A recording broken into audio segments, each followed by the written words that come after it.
It is such a pleasure to have you all here this afternoon. We're so happy to have you because, you know, it's a special occasion for Scotia Insurance. It's our 15th anniversary, and we've invited you to celebrate with us. And, you know, we thought it would be a great idea to bring you along, share some information with you, get a chance to know each other very well, and, you know, have a great evening together. So thank you so much for coming. This evening, we will just let me just run through what the plan is for this evening. First, we start off by getting to know each other, which is great. And then we'll hear from our president, Hugh Reid. He wants to share some ideas about what we have been doing for the last 15 years. So I thought he'd be very interesting as well. And also, we have a very special guest, Denise Henry James. She's here today to speak to you about estate planning, this important aspect of our lives that many of us tend to forget from time to time. So we're looking forward to hearing more from Denise. And then we're going to be showing you more information about Scotia Insurance. We have a wonderful video that we want to share. We all became movie stars over the last week, so we're very happy to share that with you as well. And also, we have some fantastic entertainment. We have Elan, we have Dr. Kathy Brown, and we also have a wonderful drummer who's going to keep us, Philip Super Sad, who's going to keep us entertained for the evening. So let's get right down to it so we can move along. I'd like you to help me welcome Mr.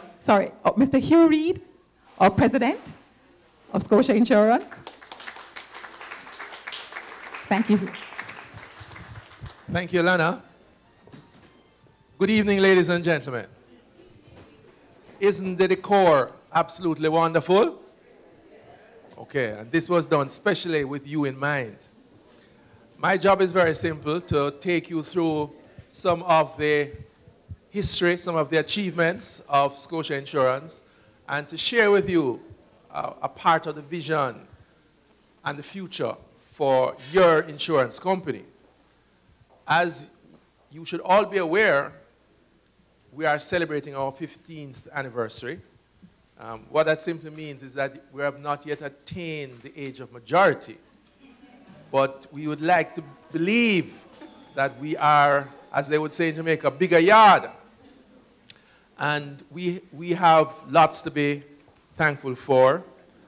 We have wonderful customers like you. And we are very proud of some of the things that we have done.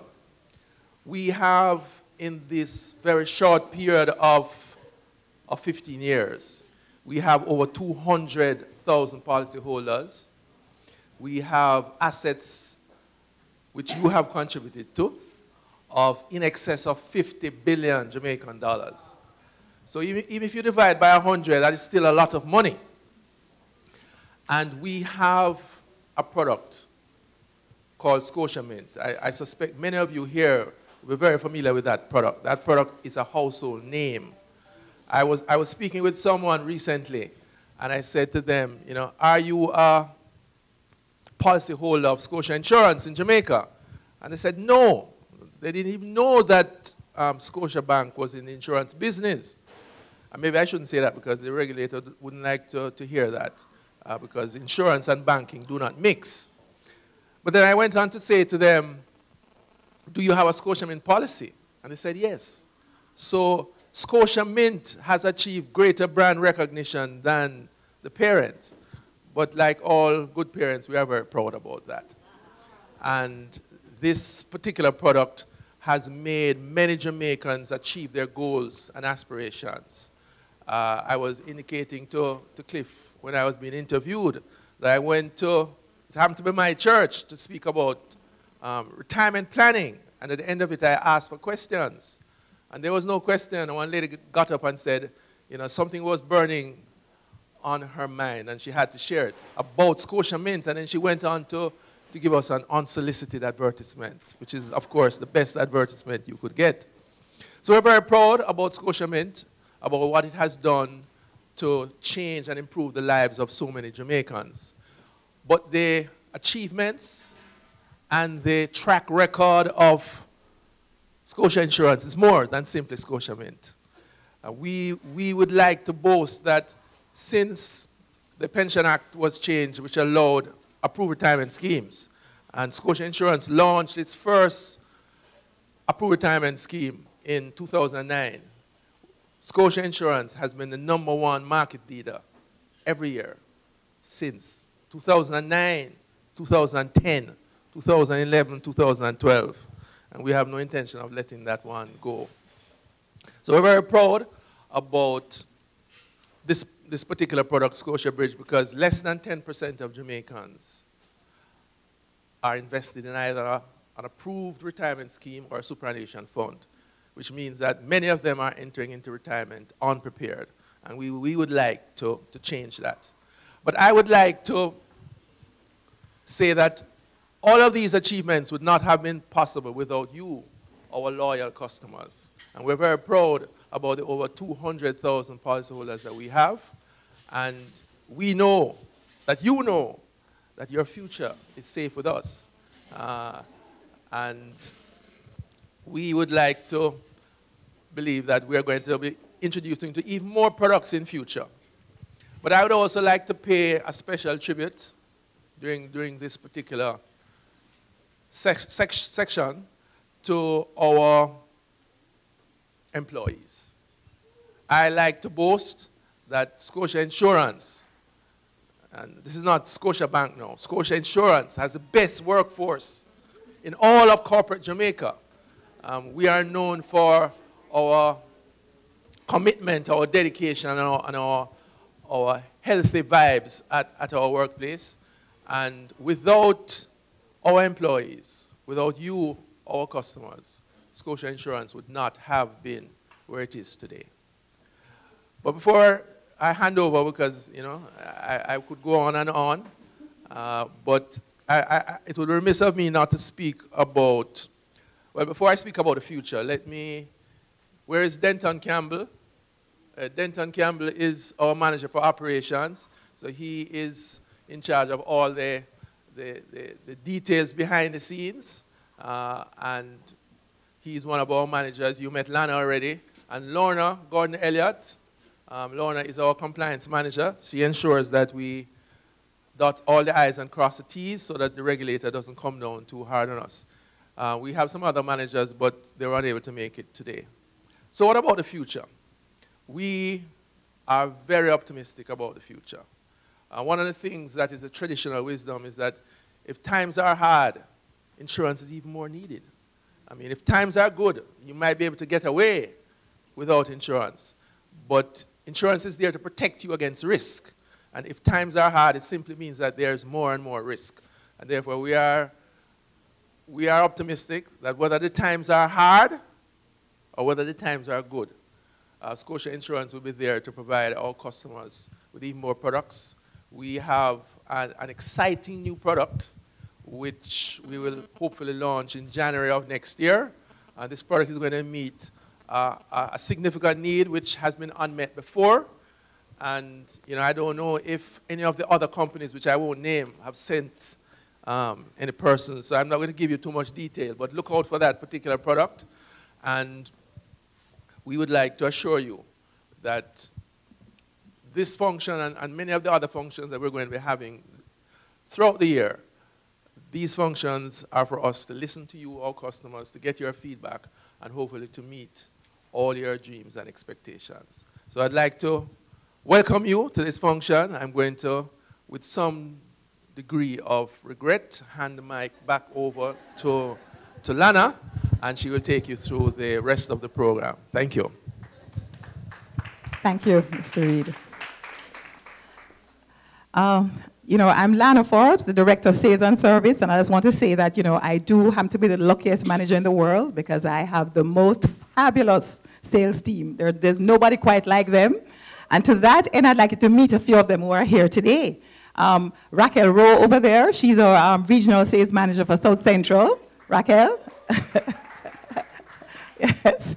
And some of our salespeople, that's Yolande Donaldson, one of our top salespeople. She goes to $1 Million Roundtable consistently. Oh, and here's Ruth Campbell, one of our regional sales manager also for Southeast. So guys, who else is here? Do we have any other sales reps here as well too at this point? No. Well, guys, as I said, we have the best sales team in the world, and so we are very pleased with them. Tonight, we wanted to share some information with you because we thought, we wanted to let you leave here with some additional things that could help you with your own personal future. And so we asked Denise Henry James to be here tonight to share some information with you. So let me just quickly tell you who Denise is before we get down to business. Katia Denise Henry James obtained a Bachelor of Arts degree, History and Economics with honors from the University of the West Indies in 1981, and obtained her LLB from the Norman Manley Law School in 1987 with honors, and is practicing law for 26 years. She joined the prestigious law firm Miles, Fletcher and Gordon in 1987 as an associate and worked with them for 6 years until 1993, doing work relating to probate and estate planning, commercial law, company law, and conveyancing. From 1993 to 1996, she worked with Sagicor Life, Jamaica Limited, so she's no stranger to the insurance business, as a legal officer doing legal work related to probate and estate planning, land transfers, leases, commercial contracts, loan documentation, residential mortgages, claims, suites, and general advice on insurance company and commercial laws. She formed her own firm in 1996 and is a sole practitioner for 17 years, specializing in estate planning and probate.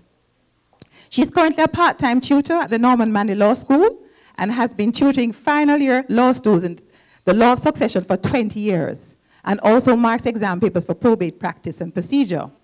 Mrs. Henry James has written numerous articles on estate planning and conducted several seminars on the subject. Additionally, Jamaica's leading radio and television stations have sought her expertise in programs associated with estate planning. That's so true, including ourselves. We've sought her assistance in that area as well. She's a member of the Jamaica Bar Association for 26 years and was the company secretary of the University Hospital of the West Indies, Private Wing Limited, for 11 years. Her hobbies are reading, swimming, and cricket. Please join with me in welcoming Denise Henry James to the podium. And we want to do this a little differently today. We don't want a presentation. We want to just have her here to have a conversation with me. And of course, we would also ask for your involvement, because if you have questions, we're going to encourage you to ask those questions as well. Okay? So Denise, this matter of estate planning, we hear so much about it. Could you define the concept of estate planning for us? Yeah. Well, good afternoon, everyone. It really is a pleasure to be here, but really what we want to do is to just share with you why we want you to plan your estate. And really there are just two main basic reasons for that. One, we want to try and minimize taxes that are going to become liable in your estate, and we want to try and keep any kind of complications out of your affairs which you may not even created willingly. So once you've borne that in mind, that you have to try and fix your affairs in such a way that you really try and reduce. Unfortunately, we can't totally avoid them, which is what everybody would like me to share. But what we really can do is try our best to get you to minimize taxes that are going to become due. Okay. So what would some of the steps that you would take to accomplish this whole thing of estate planning? What would you be doing? One of the things I want to encourage all of you this afternoon to be doing is look at your assets. Not just your assets, but also your liabilities. Because when you've looked at how you've owned your assets, it'll then make you realize that you have to pay these taxes when your estate is being administered. So what you have to be aware of is that there are a number of taxes, not the GCT, which we all know, not the income tax, which we're all paying, just for dying. And if I could share with you a formula for not doing that, I really wish it would have made things easier. Oh, yes. But we have to pay what we call death taxes, and that's just for dying. And that these taxes become payable by not you, but by your estate. And there are 4 main taxes that we have to pay. And I'm not going to go into too much detail, but just for you to realize that they consist of your transfer tax, your stamp duty, the attorney's fees, who's going to be handling the estate for you. And if you're familiar with doing your will, you know you would have had executors, or if you have no will, you have what we call administrators. Now, they are allowed a commission. So all of these taxes become liable in your estate when you do die. Okay. Mm. So what would some of the steps be to ensure that you have planned?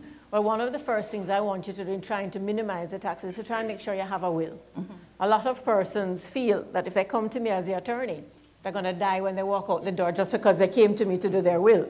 What you must realize is what the will really allows you to do is to take the time to identify who you want your beneficiaries to be. All of us here keep telling me we're not going to fight over the dead left. I'm here to tell you for 26 years, you're going to fight over the dead left. So we need to make sure that you took the time, you know the nature of your beneficiaries, so that you really provide for those who you want. Because unfortunately, if you don't do that and you die without a will, you would be horrified to know because you've allowed legislation to come in to really determine who your beneficiaries are. And they're really not who your loved ones are. So the first step I want you all to do is to make sure you have a will. And I mean, ideally, I would like you to go to an attorney because you'll be guided not just in your will making, but get all the detailed advice. If you go to any of the stores or the stationery stores, you can get a time store will, as I still call it, because the only time store used to sell it long ago. And you only pay $100 for it. But you're not getting the sound advice that really comes with the importance of making your will. So the first step I want all of you to do is to make sure you do have your will. Okay. So in terms of the taxes, you spoke about some of the taxes and that they're pretty high. Could you give us an idea as to just how high? I mean, what are we talking about? The figure I want you to leave here this afternoon with remembering this. It's going to range between 15 to 17%. So when I ask you to look at your assets, if you look at your assets and you work out 15 to 17% of your assets, you're allowed to deduct certain liabilities. But unfortunately, it's very limited what we can deduct.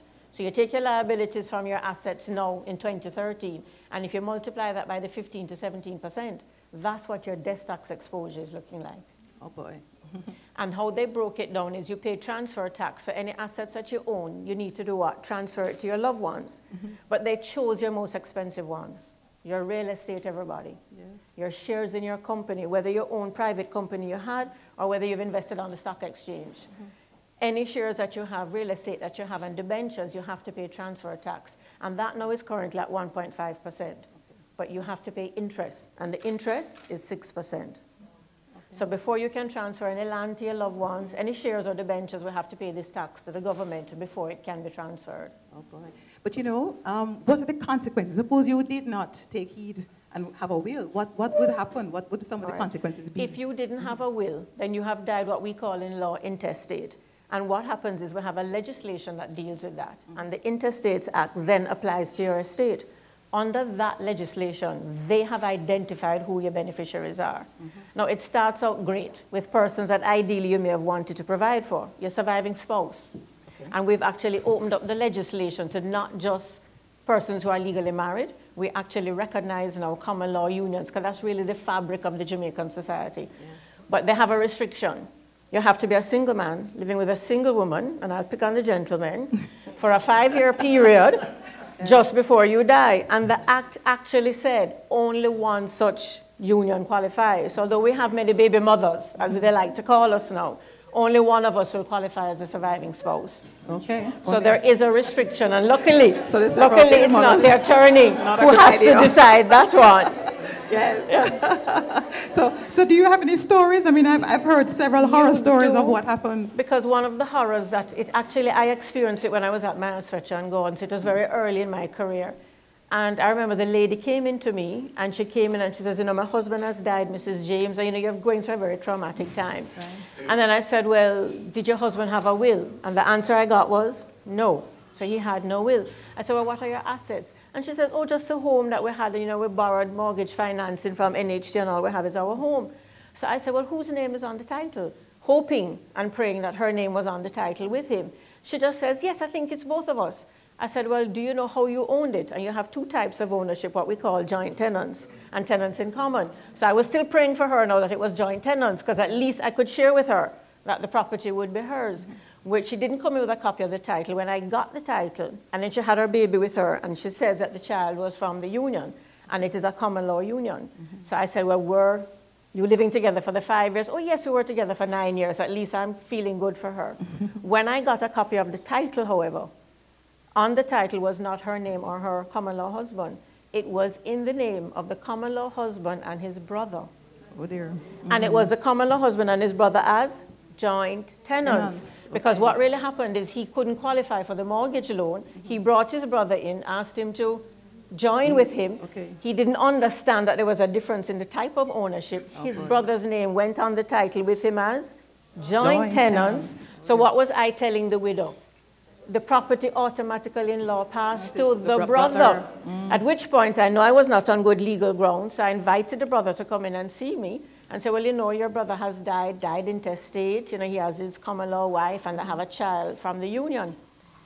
But your name is on the title as a joint tenant.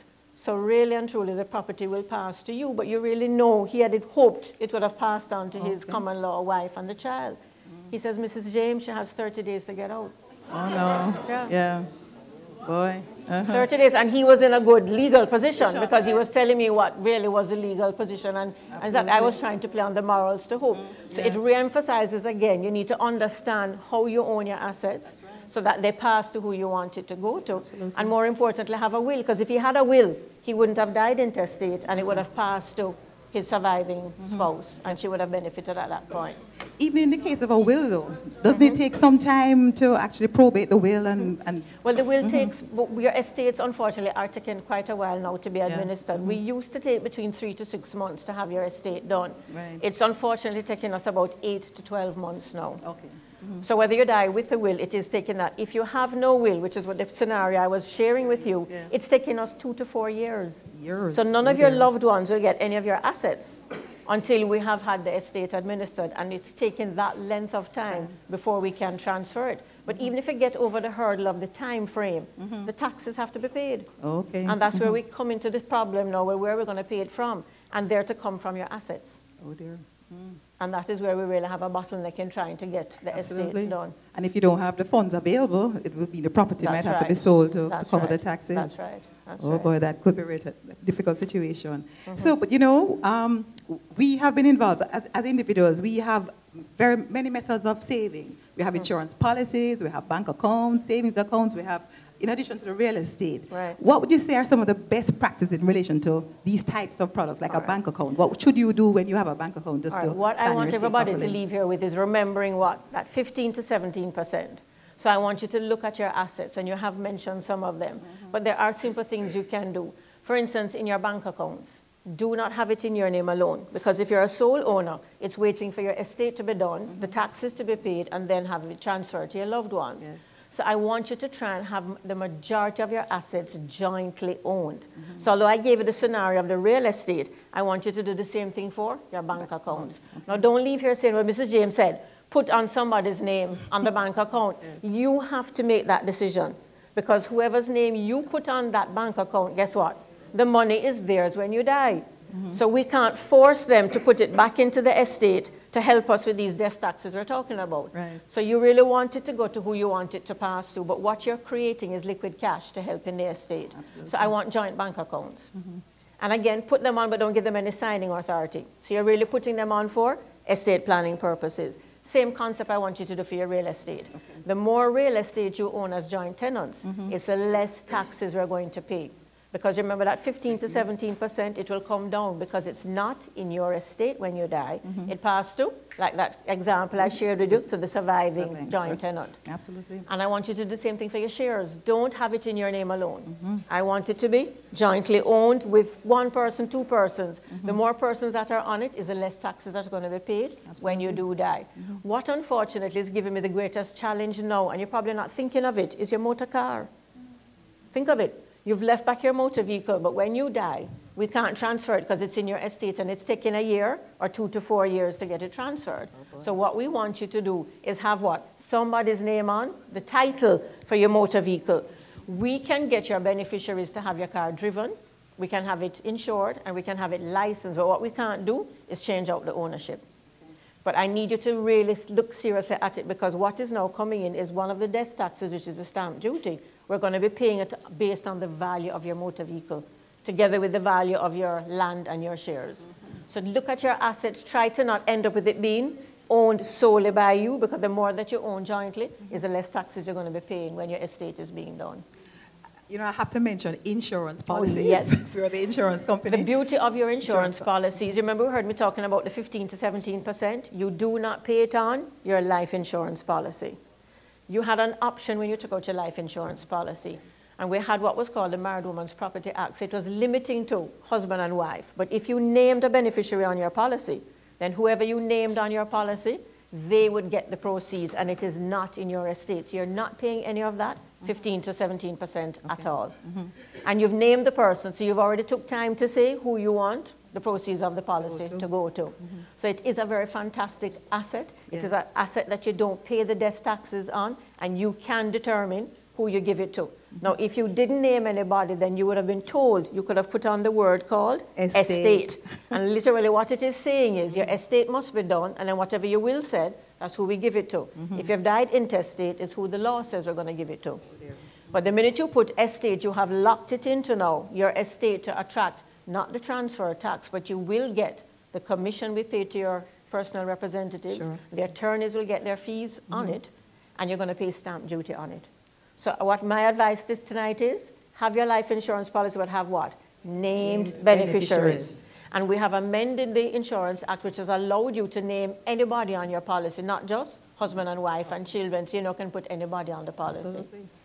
Folks, you heard it here. Insurance policies are a great way to plan your estates. So I'd like to offer the opportunity to our people here tonight. If there's anyone who has a question, is there anyone with a question? A burning issue that they'd love to discuss here tonight? Oh, I see a hand over there. Yes.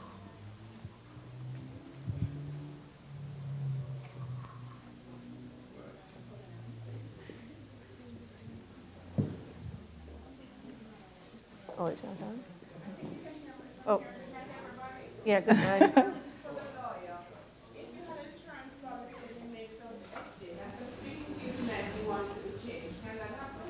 Well, what you'd have to be doing is approaching your insurance company and asking them if they will allow you to change it and take it out of estate and to actually name a beneficiary. But it is a business decision, okay? They may want to keep you limited to the spouse or the children. But at least, you can change it from estate and put on a name beneficiary, but you may be restricted in only putting on spouse or children. But approach the insurance company and ask them if they will allow you to make the change, because they want to not have it in estate so that you're not paying any of the taxes at all. But it really is a business decision that they will make. And one other question, does your will have to go on a will form? No. Under our Wills Act, which is what is governing it, it only has to be in writing. So it can't be on your computer, as I've seen happen, and you never printed it and you never signed it. Because for it to be valid, it has to be signed by you, the testator, in the presence of two persons who ideally are not beneficiaries under your will for it to be valid. So it could be on a diary. I have probated wills where you're at your office, you took up your stationery, which was used, you flipped it over, and you wrote it on the back. It just has to be in written form. It doesn't even have to be in your handwriting. I can write it for you. Somebody can write it for you, but you must sign it, and in the presence of two witnesses, because we then may have to call upon them to speak to the veracity that you did sign the will and intended it to be your last will and testament. Is there anyone else with a question? Yes.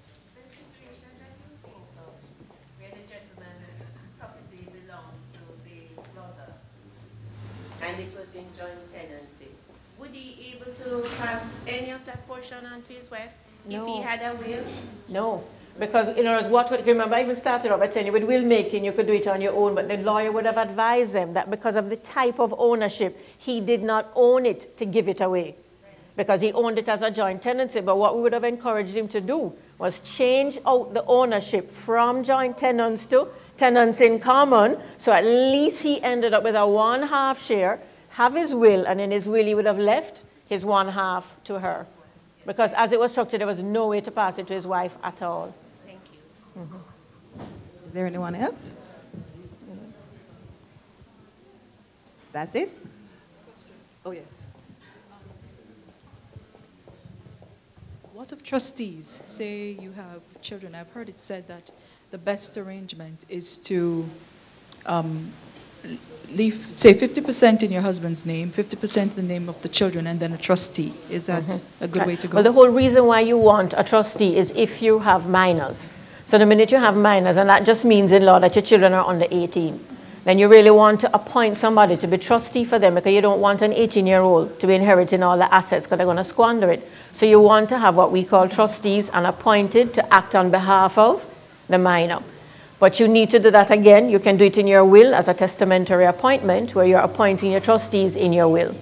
Or on your life insurance policy, you say John Brown, Mary Jane as trustees on trust for the minor that is involved. But what it gives you is greater flexibility in your will, for instance, that is not just limited to children who are under 18. Think of your scenario. You may have adults, 30, 40, but they may be alcoholics. They may be drug addicts.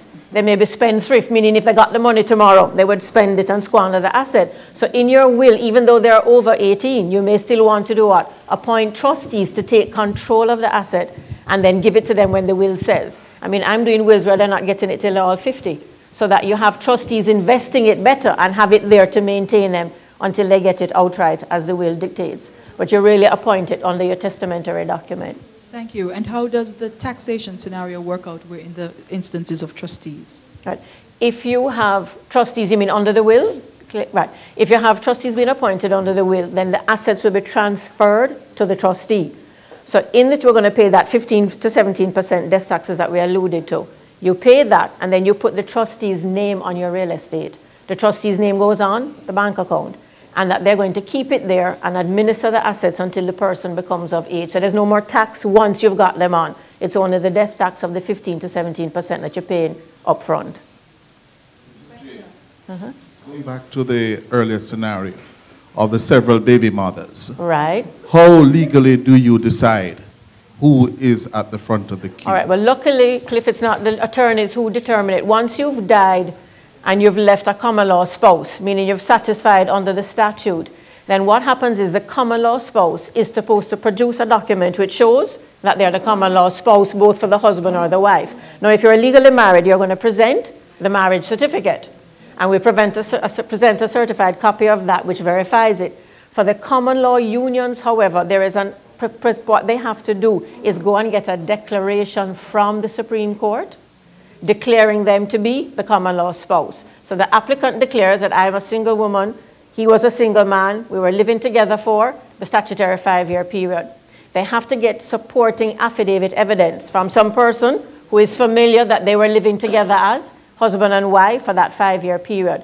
The judge in chambers then makes the determination. And when they've made the determination and you get this written declaration, then they now become a common law spouse. And under the Intestates Act now, they really get the bulk of the estate.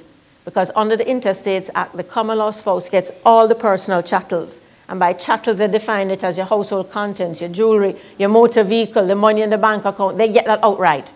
What's left now, they share it with children. So they really benefit under our Intestates Act, but they have to get the declaration. And if they don't, then we have said the person has died without a surviving spouse, and we look to the next category of beneficiary.